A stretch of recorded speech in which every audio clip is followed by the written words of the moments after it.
Hawker centres, open-air places that serve a wide variety of street dishes at cheap prices. But recently, some Singaporeans have started to complain about something that the rest of us have long suspected, that our street food is getting worse. They no longer taste as rich and authentic as they used to. That our generation of hawkers don't cook with passion, but are simply going through the motions. That every time a food centre undergoes renovation, such as Newton or Lau Pa Sat, the food doesn't taste as good. So what's happening? Generally, I think in the more established hawker centre, like Tiong Bahru, for example, a lot of old hawkers, the standard is very good. It's only those new ones, like food court, for example, they are not personalised. They are more run like a hotel, B&B. So you may have less delicious food. If you are talking about deterioration of food quality, coffee shop maybe, because they employ a lot of these China workers and all that, so they compromise in their area.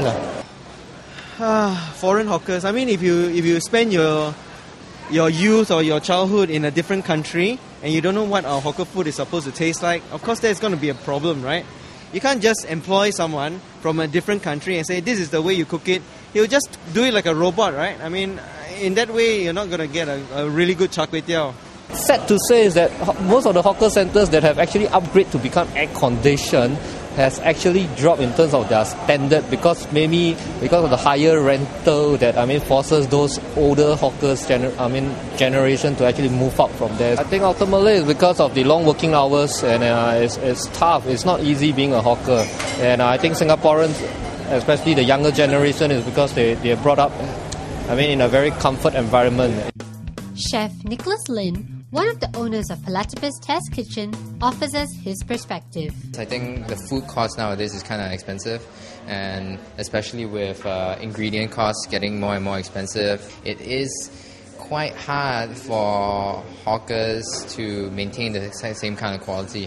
To get really good quality, you're going to have to spend hours, like let's say you're going to make a plate of good char kway teow, maybe he needs to create multiple layers of flavor, and that's going to take a long time. And so like with the pace of Singapore nowadays, not everyone has that kind of time. Which hawker centres then have food quality and standards been compromised? The Lau Pa Sat, I went there a few times. I feel that the standard is drop.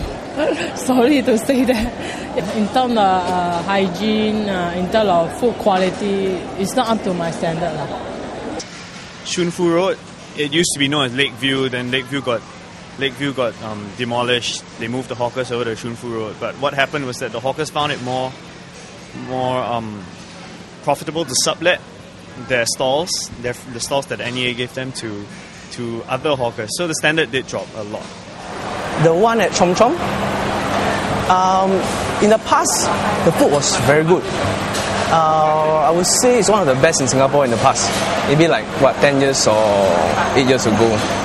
Right now, when I visit there, the food is kind of substandard really, such as the seafood restaurants or the barbecue things. The man on the street agrees. Our food standards have dropped in some of our most beloved hawker centres. But what can we do about it? To find solutions, we go to the heart of the problem, the people who cook our food. In the next clip, we talk to hawkers.